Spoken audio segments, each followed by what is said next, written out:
So again, Zephaniah's parents asking why he's not a major prophet yet. I'll read this for the people in the back. Judah, Zephaniah, described by authorities as a minor prophet, is tired of being asked by his overbearing parents when he'll become a major prophet, sources say. Sweetie, are you going to be a minor prophet your whole life, said his mother. The money's so much better if you're a major prophet. You're much more likely to meet a lovely wife if you're making major prophet money. I want grandchildren. Mom, I work for King Josiah, okay, said the frustrated Zephaniah. He's a really godly king, so there's really not much prophecy work to do these days. Gosh. The minor prophet's father, Cushi, was also frustrated with his son's lack of ambition. I just wish I had a boy with a little more drive, you know. Or he said, you know, like Isaiah or Daniel. These guys are top performers. I knew he could get there if he would just applied himself. At this rate, his book in the Old Testament will be like, what, 3 chapters that no one will ever read. And at publishing time, Zephaniah was cited by King Josiah's counsel for being late to the weekly prophecy meeting. Anyway, poor guy. Anyway, so here we go. Let's pick this up here, and then we'll start from the current slide. Alrighty. So let me pray and we'll get started. Father, we thank you that Zephaniah is a minor prophet and part of our study. And again, we thank you for giving him clarity on what the day of the Lord is going to look like. We ask that you be with us in class, lead our discussion, and again, help us to understand the book as it was meant to be. In your son's name, amen. All right. Thomas, Yes? my niece asked if you could wait till 11 o'clock. They'll be here, they're stuck in traffic, and Suzanne is behind them. Wait till 11 o'clock? They didn't want to miss anything. Does he have a suggestion what I should do for 120 minutes? Stand up. I'm just passing on the messenger. That's stunning. All right. Scott. When they come in, they'll talk loud. Yeah, exactly. Yeah. Well, they made it with 2 hours to spare, apparently. They were shooting for 11 o'clock. Anyway. All right. It's pretty funny. Anyway. All right. So, again, we talked about this is from the major themes of the minor prophets. This is from Steve's basically almost first lesson. And the day of the Lord is one of the major themes of the minor prophets, right?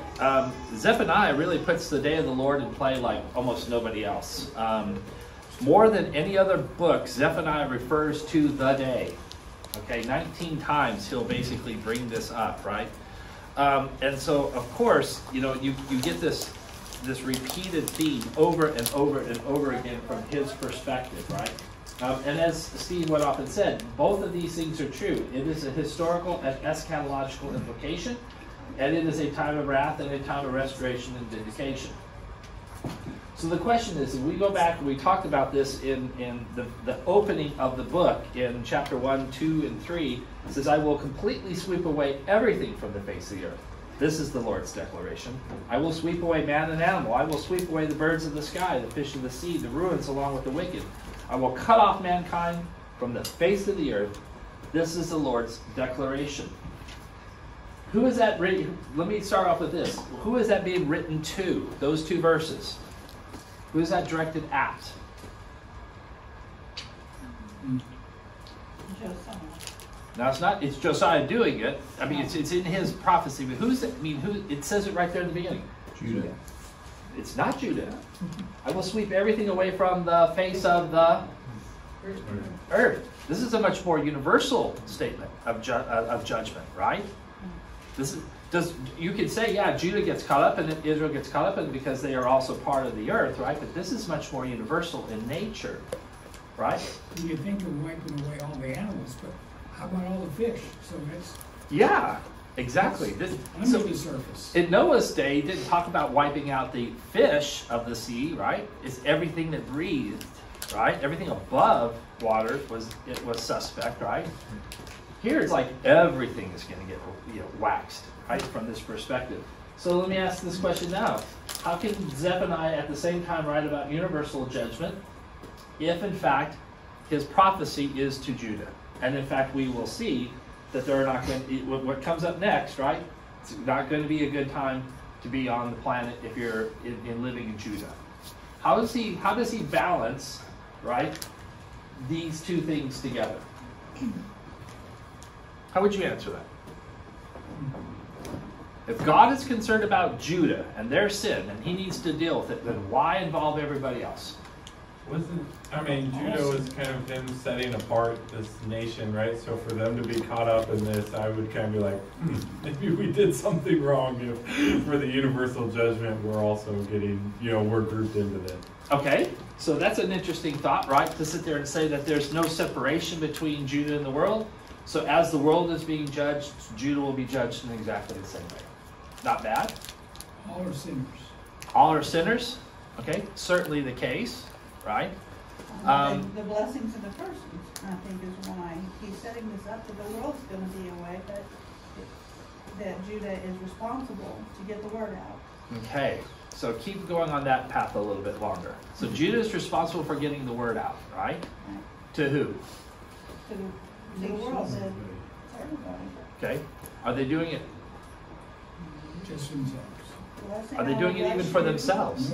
That's back to his point. In fact, they're doing just the opposite. They're doing what? They're importing all the stupidity they can import. Right? One of the reasons I want you to kind of wrestle with this a little bit here is that, again, we're going to see a little bit later on as we go through Zephaniah quickly, is this idea that when God excoriates the nation, does he do it because of how the farmers are behaving? The sheep herders, the milkmaids, the slaves in the states and cities. No? Why is he mad at the East? Why is he mad at Israel? Why is he mad at Judah? Who is he usually, and then specifically in Zephaniah, who is his target? Kings and priests. Kings, priests, Leaders. magistrates, leaders. As the leader goes, so goes the nation. Exactly. As the leader goes, so goes the nation, right? Same thing will happen in the New Testament, right? It is the Pharisees and Sadducees who come to Jesus in Matthew chapter 11, 12, 13, and basically sit there and say, I figured out how you're doing all your miracles. It's because you work for Satan, right? And basically at that moment, he then launches into, hey, there's one unforgivable sin, right? Who's he picking on? The people who are following him or the leaders who are rejecting him? Again, leaders who are rejecting him. Now let's get back to your thought. Judah was supposed to be, you two, since you're sitting next to each other, pointing at you guys. Judah and Israel were supposed to be what to the nations? Like light, an example, right? Are they? They fell away from the word. In a bad way. Yeah, exactly. Here's how to screw this up, right? Given everything, every advantage, right? What have they done with their advantages? Squandered it, wasted it, right? Huh? Boasted in them. But yeah, boasted in the fact that they were picked, but they just sort of sat there and said, but I was picked first. I don't actually have to bat. I don't actually have to do anything, right? We're supposed to win because I was picked first. How many generations between the ones who said, I will do this? Because that's what they did, is they stood at the word and said, we will do it. Well, in this case, so not conflating 2 Kings and what's happening here, it will be literally just after Josiah, it's just bang, bang, and then they're in trouble. Okay? It's very, very close at this point in time. So the idea, though, is that, again, the nation is doomed because of what happened to it during its grandfather's time. Manasseh sealed the fate for the nation. Okay, but it is in fact that process that I'm trying to connect you to. Why does it? This is one of the things that's frustrating to some extent when you read through the minor prophets. We get this idea that here's this universal destruction that's being prophesied here. The descriptions of what the day of the Lord look like apply to everybody and everything, and yet they're really and truly the result of what Israel has failed to do. Live up to their covenantal promises that they made all the way back on the two mountains. Okay? So why does the world suffer for it? We just answered the question, because as the leader goes, so goes the nation. In this case, as the leading nation goes, so goes the world. Yeah, and they are supposed to mediate the rule of Yahweh to the world, resulting in blessing. And instead, they're allowing the other nations to mediate the rule of their false gods, resulting in cursing going in the other direction. That's exactly right. So the blessing and the cursing you were talking about, this is the idea, right? Going backwards. Now what's interesting is that will be set up when on the planet? This idea that Israel will be elevated above all, will mediate out God's law and righteousness and justice to the world. When will that be set up? The millennial kingdom. So we do see it. Israel will fulfill its role when Jesus is running the show. That makes sense, right? David's on the throne, Jesus is running the show, blah, blah, blah. So this is coming. But again, this goes back to a large extent. This is how God has always decided to work. God always works through agency. He puts Adam and Eve in the garden. He sits there and says, you guys have a job. You have this sense, in my mind, as I kind of read through it, that the world has been recreated, but it isn't paradise from shore to shore. It's paradise inside those 4 rivers. Where they live, it's great. And it's like God is there saying, that's the model, go make it happen. And of course, they don't even get out of the, it feels like they didn't even get out that first week. You know what I'm saying? So this idea, though, is that, again, God is deciding that he is going to implement his desire, his pattern, his hopes for the world and for people through agency. Of course, as human beings, we fail and always fail. So he does what? He sends a human who doesn't, in his son, Jesus Christ. Okay? So when you read through these things, especially the day of the Lord here, it just seems like they're hard on each other, or they're right butted up against each other. I think hopefully that will help you understand there is a separation, but why the world suffers for Israel is because it is consistent with God's ideas and how he's always constituted his efforts. Okay? Any questions about these kinds of things? Make sense? So again, the day of the Lord, absolutely the biggest thing going on here. One more thing I want to point out. We showed this last week. And again, we talked about, again, without going through what we did last week. We're now in this section of time right through here. And as we've sat there and said, this, I believe, Zephaniah comes in a very short window of opportunity. I would sit there and say it's a decade of time. I don't know if it's closer toward when the law was discovered or closer toward when Nineveh is destroyed. I tend to think it could be anywhere, honestly, I could be anywhere between there. Nahum is definitely much more focused on Nineveh's destruction. We will see that Zephaniah references it, but it's not his main thrust like Nahum. And so, but it's in my mind, it's literally just this decade period that kind of runs right through here. But what I want to point out is what? There is a bunching of stuff here, and there is a big gap between Isaiah and Micah, blah, blah, blah, and now this. What's the reason for the gap? Why haven't we heard much from God over this period of time? It's 2 major world events. What are the two major world events? Yeah, I mean, world events is probably not the right way of saying it, but you have the judgment on Israel through Assyria. Okay. And then you have the coming judgment on Judah through Babylon. Okay. So coming up to this moment in time, the northern kingdom is going to be judged. And we're on the verge of the southern kingdom being judged. And so God is basically writing to these people right before these events. Okay? However, is there any reason to wait to the end to write them? Amos has things he says to Judah. Judah's not the focus, right?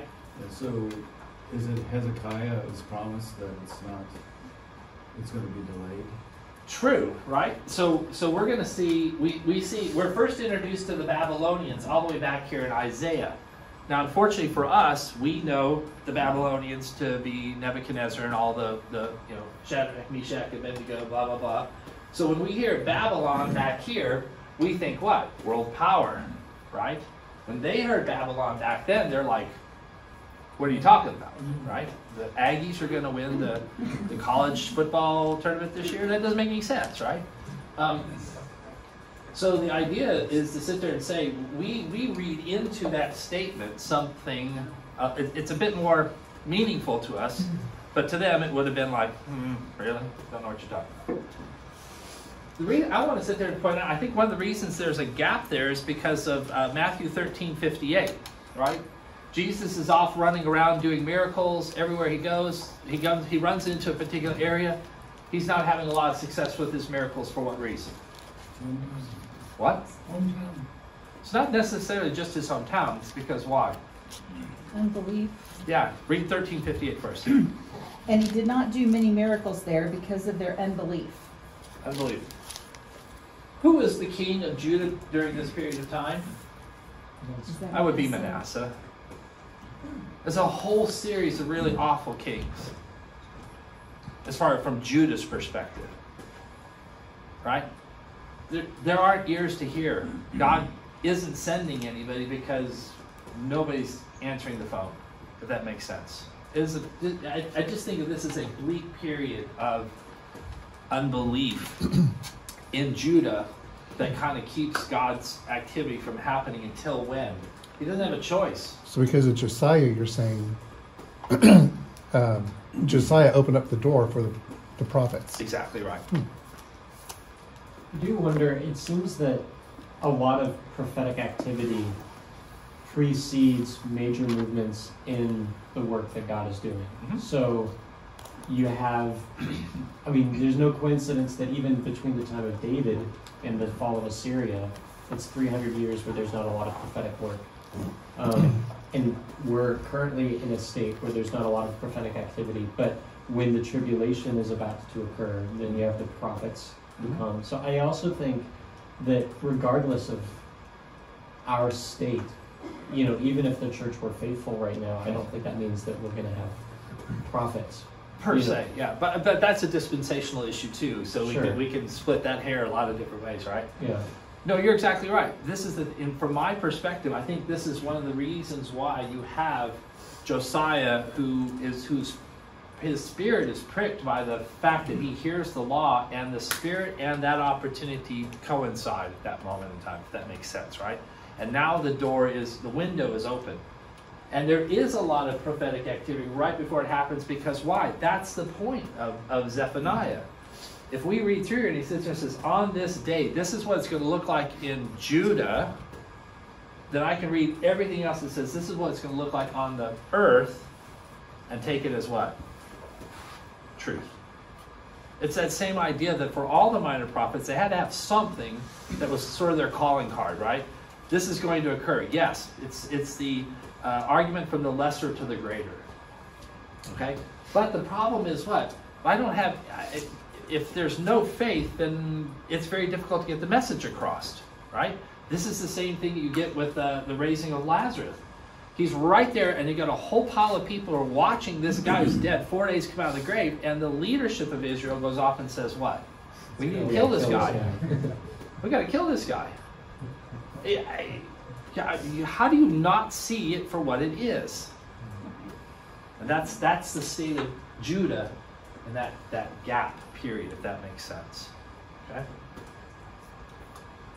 So let's run through Zephaniah. As I promised, we're doing this sucker in 2 weeks, because we're just looking at the major themes and the minor prophets. We're going to get done early today. It's going to be great. If you believe that. So this is a very stereotypical outline of Zephaniah. As I go through it, I don't know that I per se saw anything that was very different than most everybody else is seeing. So again, we're going to have this general pile at the beginning, and then at the end, fortunately for us, he gives us some of the hope that we're generally waiting for in these prophetic messages. So let's have some people, we're going to do some reading and some skipping. So if I could have somebody read verses 4 through 13 of chapter 1. I've got it. Okay? 4 through 13? Yep. Should I start now? Yeah, absolutely. Feel free. In a nice, strong voice. Do you need more coaching? I didn't know if you were doling out all responsibilities in advance. No, not at all. Okay, so I will stretch out my hand against Judah and against all the inhabitants of Jerusalem, and I will cut off the remnant of Baal from this place, and the names of the idolatrous priests, along with the priests, and those who bow down on the housetops to the host of heaven, and those who bow down and swear to the Lord, and yet swear by Milcom, and those who have turned back from following the Lord, and those who have not sought the Lord or inquired of him. Be silent before the Lord God, for the day of the Lord is near, for the Lord has prepared a sacrifice, and he has consecrated his guests. Then it will come about on the day of the Lord's sacrifice that I will punish the princes, the king's sons, and all who clothe themselves with foreign garments. And I will punish on that day all who leap over the temple threshold, who will fill the house of their Lord with violence and deceit. On that day, declares the Lord, there will be the sound of a cry from the fish gate, a wail from the second quarter, and a loud crash from the hills. Wail, O inhabitants of the mortar, for all the people of Canaan will be silenced. All who weigh out silver will be cut off. It will come about at that time that I will search Jerusalem with lamps, and I will punish the men who are stagnant in spirit, who say in their hearts, the Lord will not do good or evil. Moreover, their wealth will become plunder, and their houses desolate. Yes, they will build houses, but not inhabit them, and plant vineyards, but not drink their wine. So, it's amazing, isn't it? So you look through this and you think to yourself, he could have just written that part of it, and we'd have been off to the races with this guy, right? But he goes on further. Again, I need some people to go off and pick some of these real quick here, because again, I want to go back and take a look at one of the things I want to go off and again continue to address is this idea that Zephaniah is working in a larger theme. That's the part of what we're trying to go off and do here. So in verse 1:7, it says, "Be silent in the presence of the Lord, for the day of the Lord is near." And then he goes off and says, "Indeed, the Lord has prepared a sacrifice. He has consecrated his guests." It's an interesting thought, right? Because again, we are supposed to be preparing sacrifices. We are supposed to consecrate ourselves. The Lord himself is doing this instead. So it's a reversal of order. So I need somebody to look up Amos 8:4, Obadiah 15, Steve may read that one. Jeremiah 46, Ezekiel 39, and then Isaiah 13:3. I got Jeremiah. Got Jeremiah. Who's got Amos? You got Amos? I have Isaiah. Isaiah's perfect. Got Ezekiel? Ezekiel. You got Ezekiel? Obadiah. And you got Obadiah. All right, great. So somebody go off and read for us Amos 8:4 then. Whoever said I got it. Hear this. Yeah, that's you. Hear this, you who trample on the needy and bring the poor of the land to an end. What? Amos 8:4? Yeah. Okay, my version of Amos 8:4, because I probably wrote it down wrong, which is totally possible. ESV. No, not ESV. That's definitely it. And so I probably mean to say, I'm probably left out. Normally what happens in these deals is I leave off a number or I screw up in some way, shape, or form. So, my fault for that. It is not Amos 8:4. So, failure. The Amos I was looking for is this. "The Lord said to me, the end has come for my people Israel. I will no longer spare them. In that day the temple songs will become wailing. This is the Lord's declaration. Many bodies, dead, thrown everywhere, silence." Okay? This is that same idea of God basically picking up and saying, stop and think about what's happened or happening. Amos 8:2 and 3. Thank you. So close. You stopped before 4 and said Amos 4. Yeah, exactly right. Thank you for that. So anyway, that's where we're going with this, right? So again, this idea in these places, we'll hear the same thing when I get to Habakkuk next month, in a couple of weeks. Again, where he sits there and says, silence, stop, pay attention, listen to what's going on, right? Obadiah 15. Hope this is right. There's only one chapter, so at least I got the chapter right. All right. The day of the Lord is near for all nations. As you have done, it will be done to you. Your deeds will return upon your own head. Keep going. Oh, yeah, that's it. That's it. Sorry about that. That's it. Yeah, I got it. I'm having a heck of a day, right off the bat. My notes are a little bit jumbly together here. So again, this is the idea. It says against all nations. Same thing we've already talked about, right? The great day will be a day of reckoning where God is going to do what? He's going to judge every nation, right?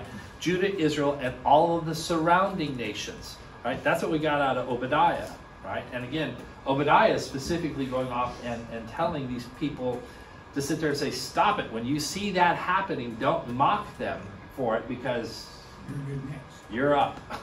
You're up right with them, right? Okay, so who is the sacrifice in Zephaniah? But it sits there and says in the second half of verse 7, indeed the Lord has prepared a sacrifice. Who or what is the sacrifice? Judah. Judah. Yeah, Jeremiah 46:10.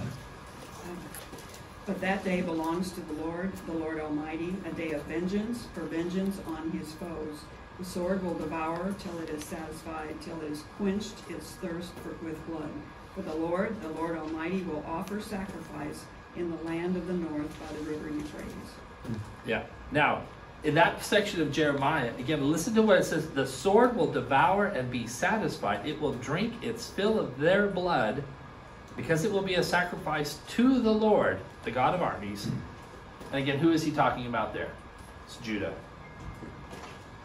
Ezekiel 39:17. As for you, son of man, thus says the Lord God, speak to the birds of every sort and to all the beasts of the field. Assemble and come, gather from all around to the sacrificial feast that I am preparing for you, a great sacrificial feast on the mountains of Israel, and you shall eat flesh and drink blood. Yep.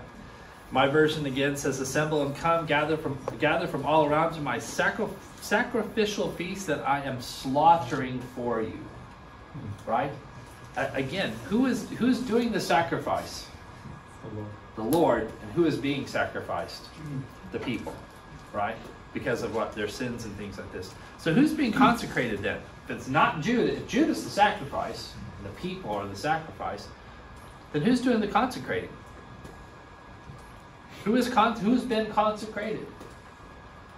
Go ahead. Isaiah 13. I have commanded my consecrated ones. I have even called my mighty warriors, my proudly exulting ones, to execute my anger. Exactly. Stay in Isaiah, because I want to come back to you in a bit, right? So again, I have commanded my consecrated ones. Yes, my warriors, not my priests. This isn't a sacrifice in the sense of like we think of, right? The priest or some delegate underneath them in some way, shape, or form. This goes back to what we see here in Jeremiah and Ezekiel. The warrior is the consecrated one. The warrior is the one who God has set aside for this act, right?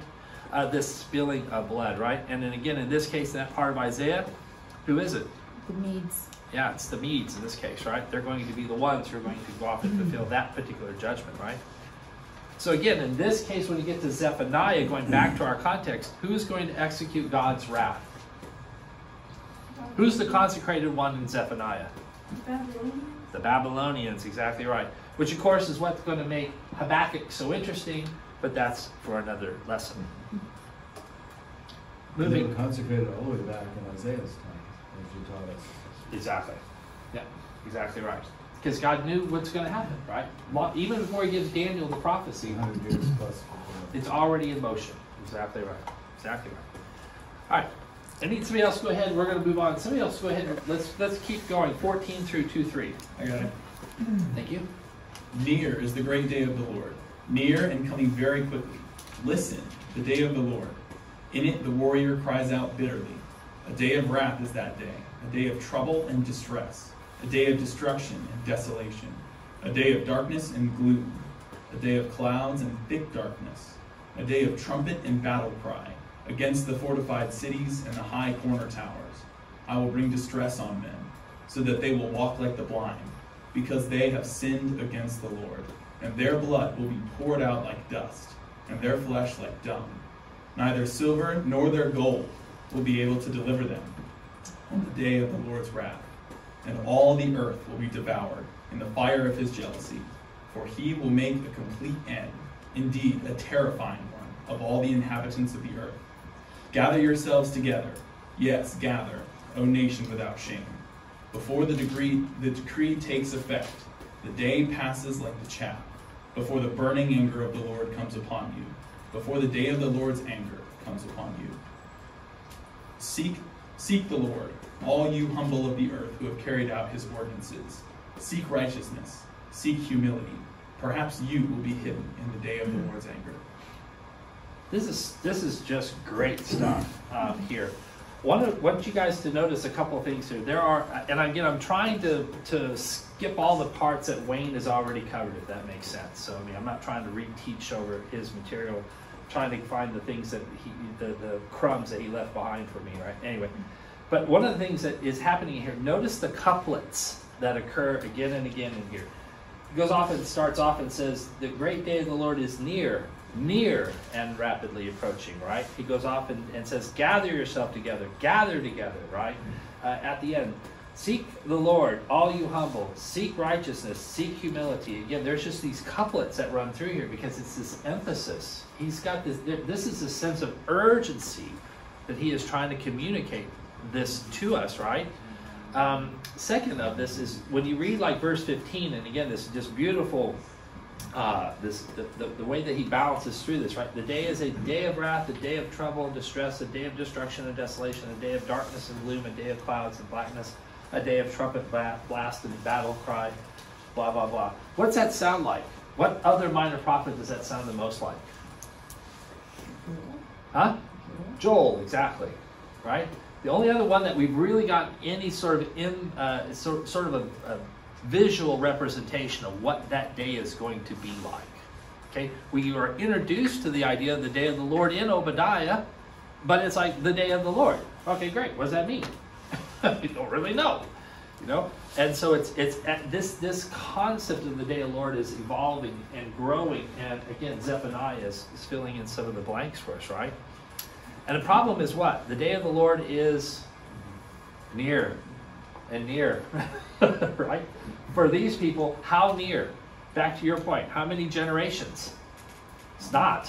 It's not measured in generations. This is going to be measured in just a short span of time, right? It's very, very real coming toward them. And again, the horrors laid out here in this poetic parallelism.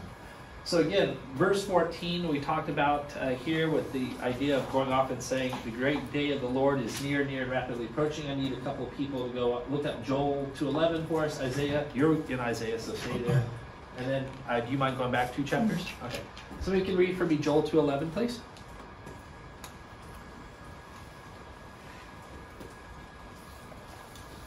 Don't anybody volunteer? Got it. Okay. The Lord makes his voice heard in the presence of his army. His camp is very large. Those who carry out his command are powerful. Indeed, the day of the Lord is terrible and dreadful. Who can endure it? Yeah. Again, so again, that's where we're seeing coming into this. That's what we have the sense of the day of the Lord. But it's pitched in Joel as the day of the Lord is what? It's focused on the warrior, the army, the battle, right? It's that sense that you realize, again, this is not going to be the priests of Israel leading this. This is going to be the armies who are going to be the center stage of this activity. Isaiah 13:4. A sound of tumult on the mountains, like that of many people, a sound of the uproar of kingdoms, of nations gathered together. The Lord of hosts is mustering the army for battle. Exactly right. So again, this idea, there again you get the couplet of gathering together, which we get a little bit later on. 2:1-3, this is kind of the bit of hope that is in this section here, right? Again, where he talks about, it's in particular in verse 3, seek the Lord, all you humble of the earth, who carry out what he commands. Seek righteousness, seek humility. Perhaps you will be concealed in the day of the Lord's anger. One of the notes I will bring it forward from Wayne's sermon on this is that the perhaps is not necessarily contextually, is not conditional like that. This idea that if you are these things, you will be saved. I'm not going to address that any more than that. So somebody, you're right there, read us Isaiah 11:14. 11:4. Yeah, 11:4. But with righteousness he will judge the poor and decide with fairness for the afflicted of the earth. And he will strike the earth with the rod of his mouth, and with the breath of his lips he will slay the wicked. Okay.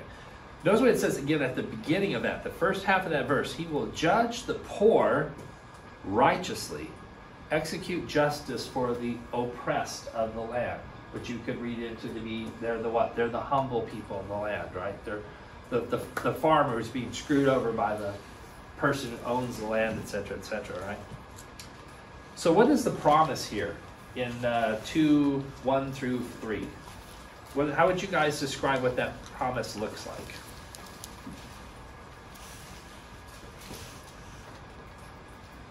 Who's the promise for? Who's the promise to? What's the promise look like?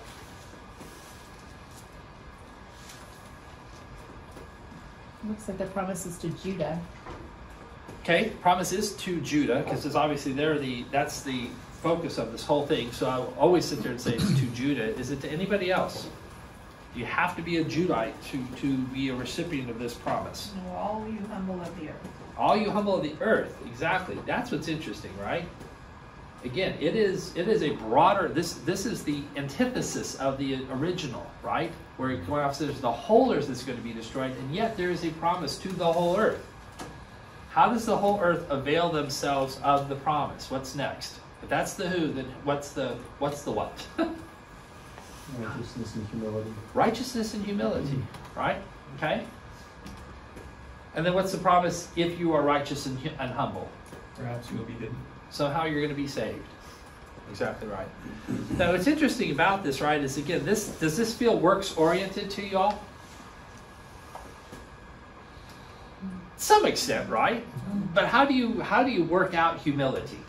I mean, I've been working on this for a long time. So you guys take a look at my model and tell me how I'm doing, right? Singularly, right? I'm just doing singularly. That's a great answer. It's not what you came up with, though. Well, I think humility is essentially an act of faith. It's turning off of yourself and turning to the Lord. Exactly, right? Yeah, you have to believe these words are true and that you can be hidden. So you've got to believe in the covering. That's exactly right. Now, I think one of the other things it sounds like to me is Matthew 25:37 through 40, which I had set aside, but I moved my thing. I was looking for Zephaniah. So let me go dig it back up here. But this is another period of time that, again, this is Jesus talking through what's going to happen to the temple, etc., in the future. And so in Matthew 25:37 through 40, he comes off and says, "The righteous will answer him, Lord, when did we see you hungry and feed you, or thirsty and give you something to drink? When did we see you a stranger and take you in, or without clothes and clothe you? When did we see you sick or in prison and visit you?" The king answered them, saying, "I assure you, whatever you did for one of the least of these my brothers, of mine you did for me." Again, the idea being what? That your faith takes action in some way, shape, or form, right?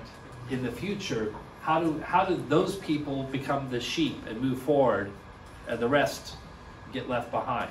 How do they find shelter with the great shepherd, and everybody else gets destruction? Because their faith moved them forward in some way, shape, or form. I never knew you. That's what he says. Yeah. And that's the key. They did all these great works, but it got them nowhere. Because it was all in their flesh or for some other reason. Exactly right. So again, interesting, this little bit of light here in this section for us.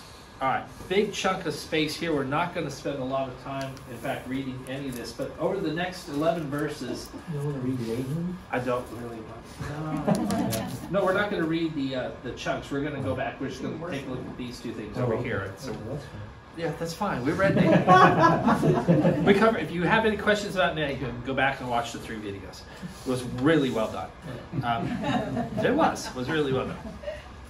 So anyway, so now understand what you're getting with this inside these 11 verses over here. That's why I listed it this way: Philistia, Moab, Ammon, Cush, and Assyria. Those represent sort of 4 cardinal points.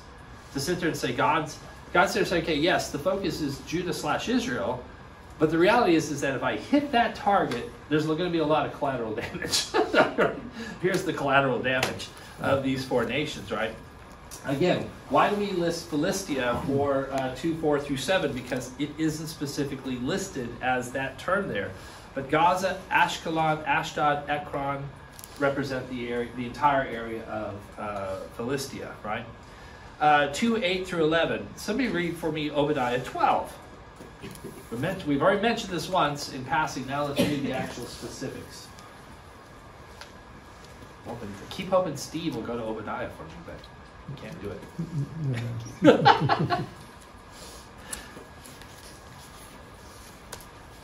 I got it. All right.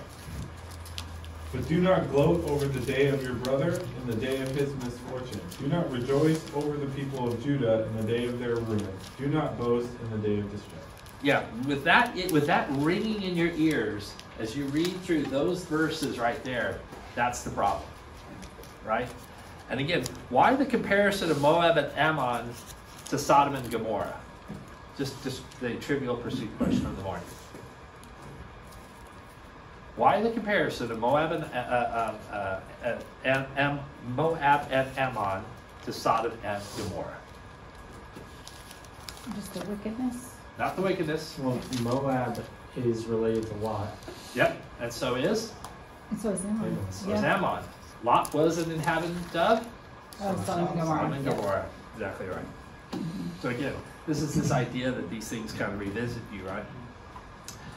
And then 2:13 through 15, I'll read through this after. Actually, he'll stretch out his hand to the north, destroy Assyria. He will make Nineveh a desolate ruin, dry as the desert. Herds will lie down in the middle of it, every kind of wild animal. Both the desert owl and the screech owl will roost in the capital of its pillars. Their calls will sound from the window, but devastation will be on the threshold, for he will expose the cedar work. This is the self-assured city that lives in security, that thinks to herself, I exist, and there is no one else. What a desolation she has become, a place for wild animals to lie down. Everyone who passes by her will jeer and shake his fist, right?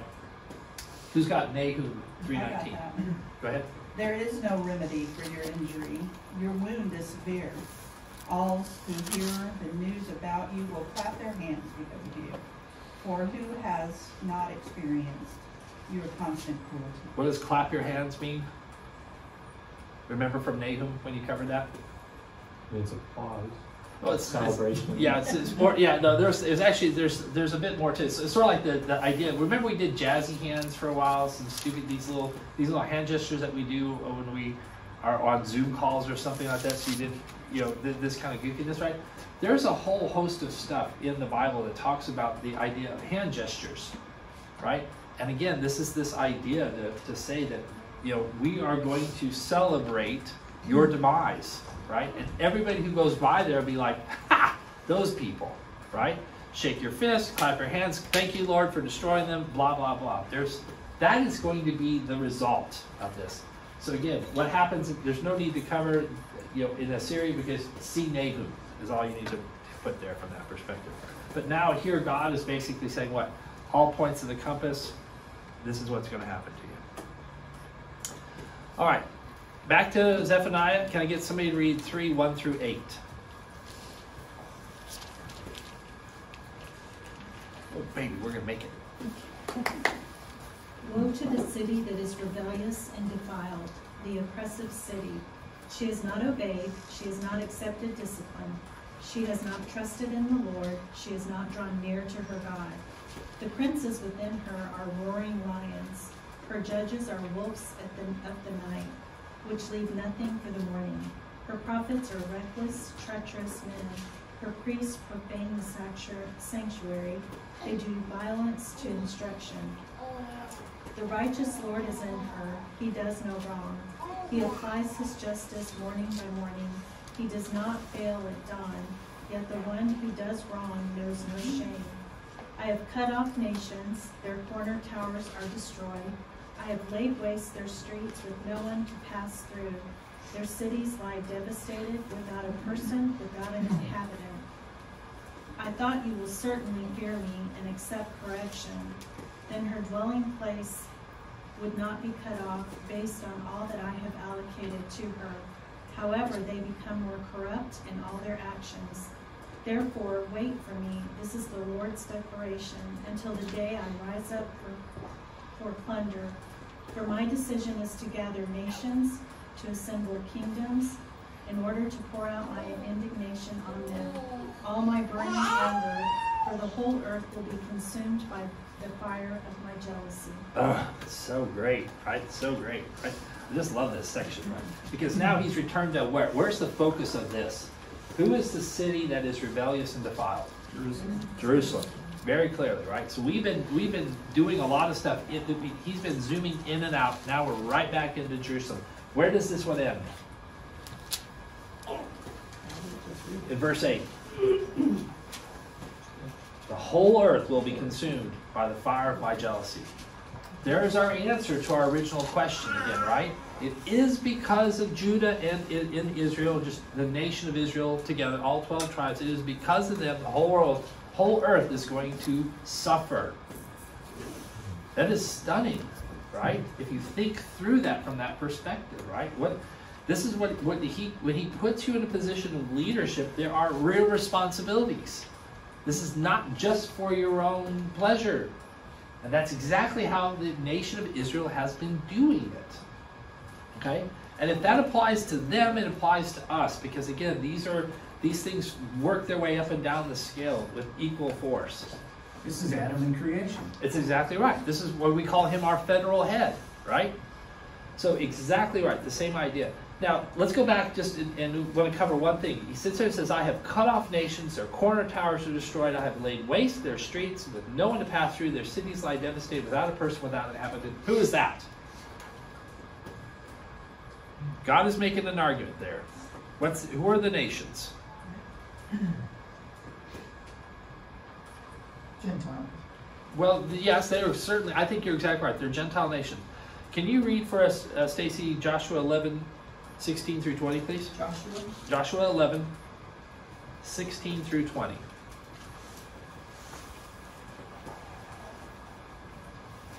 Okay, 11, 16 through 20. Yep.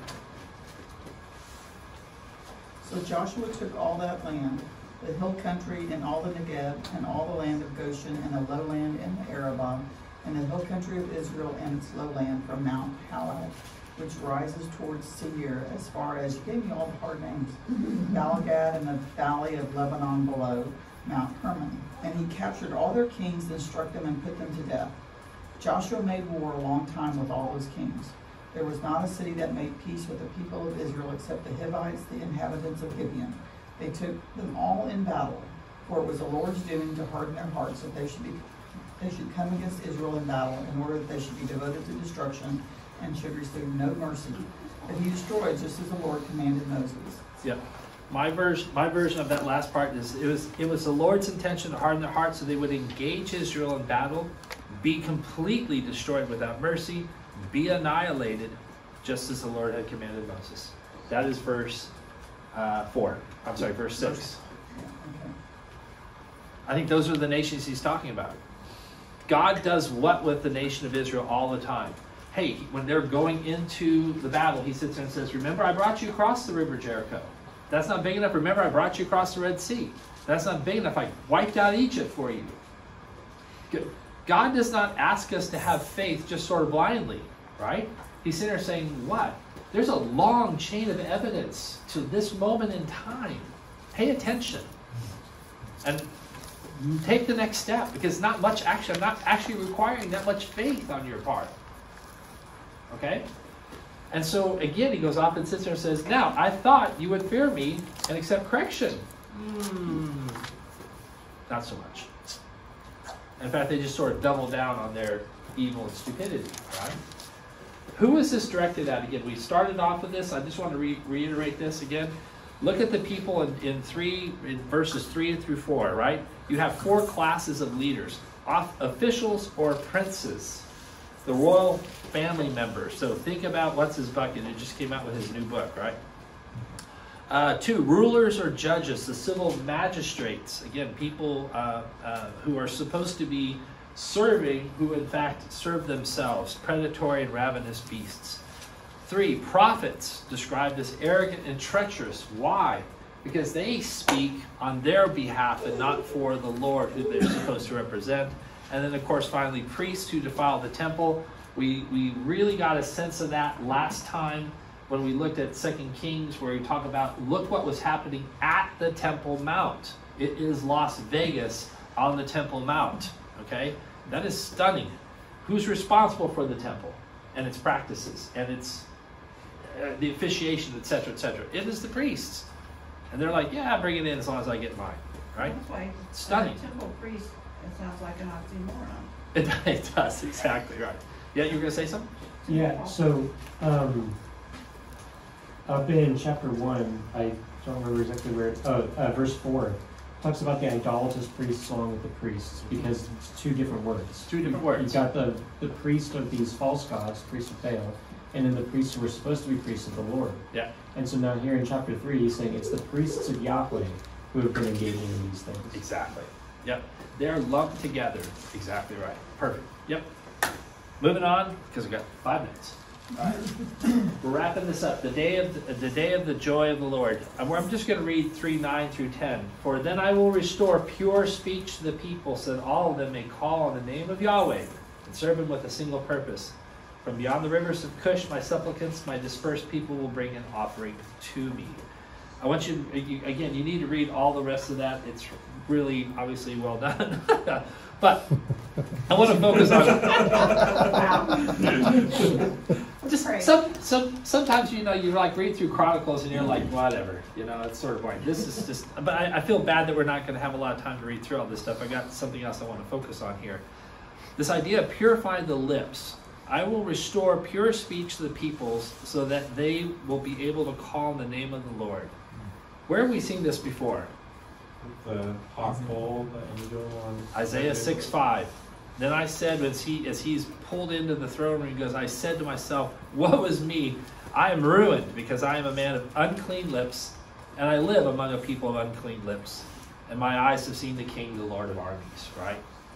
Zephaniah here is interesting because I think he conflates this idea of harmful deeds and wickedness and perversity among the leadership, all being entrammelled with this idea that they cannot speak with clean lips. That again, that there is a one-to-one sort of relationship between how you conduct yourself with your mouth, what you say, and how you conduct yourself as a person through deeds and attitudes, etc., right? Interesting if George Orwell had the same idea. So I just was flipping through some different stuff as we were working on our Uganda trip. And it uses for Uganda, but it reminded me of this. Again, all national movement, this is Orwell, this is during World War II, but before he writes the book 1984. All the national movements everywhere, even those that originate in resistance to German domination, seem to take non-democratic forms, to group themselves around some superhuman Führer, whether that be Hitler, Stalin, Salazar, Franco, Gandhi, De Valer, all these are valid examples. And to adopt the theory that the end justifies the means. Everywhere, the world movement seems to be in the direction of centralized economies which can be made to work in an economic sense, but which are not democratically organized and which tend to establish a caste system. With this go a horror of emotional nationalism and a tendency to disbelieve in the existence of objective truth, because all the facts have to fit in with the words and the prophecies of some infallible ruler. Same idea here, right? To sit there and say that these rulers here have, Orwell's picking up on this idea. To sit there and say your speech and your actions, they can't match in the sense of it can't be truth, so I have to do what? Both things have to be lies. Do we feel that pressure today? I think the answer is yes, right? And so, from that perspective, I think it's really interesting that, again, the gift of pure language is necessary so people can truly call on the Lord, as verse 13 then goes back and says, as we get to the end of this, it says, the remnant of Israel will no longer do wrong or tell lies. And there's that connection again, right? How you conduct yourself in your speech, how you conduct yourself in life should have a one-to-one relationship. A deceitful tongue will not be found in their mouths, but they will pass or lie down with nothing to make them afraid. Zephaniah, cool book. Would y'all agree? It's well done. It's well done. Really well done, Zephaniah. Again, Should be a major problem. you go back to what's her bucket, and you're like, hey, look, oh, it's gone. Rats. Anyway. Yes, it's well done. That was where I was going with it. Thank you very much for picking up on that, right? Zephaniah's mom should be ashamed of herself for saying, you're not a major prophet. Because he is. That's the thing. There was never a distinction of major and minor in God's mind, right? It was the prophet for the time and for the place and for the people, and they delivered exactly what God wanted him, in this case, Zephaniah, to deliver. And so I just want to thank you all for this last couple weeks. It's been a lot of fun for me. And can I get somebody to close us in prayer? And then we'll wrap this puppy up. I want to pick on Bob. Well, I picked on Bob last week. Father, we just come before you. Thank We just thank you and praise you for what an opportunity it is to come before your throne and study your word. And thank you for Thomas and the team that puts this all together. We pray you will continue to bless and anoint them. pray that we could leave here with greater knowledge and be able to apply it in our lives every day. And this is the greatest of Christ's name. Yeah.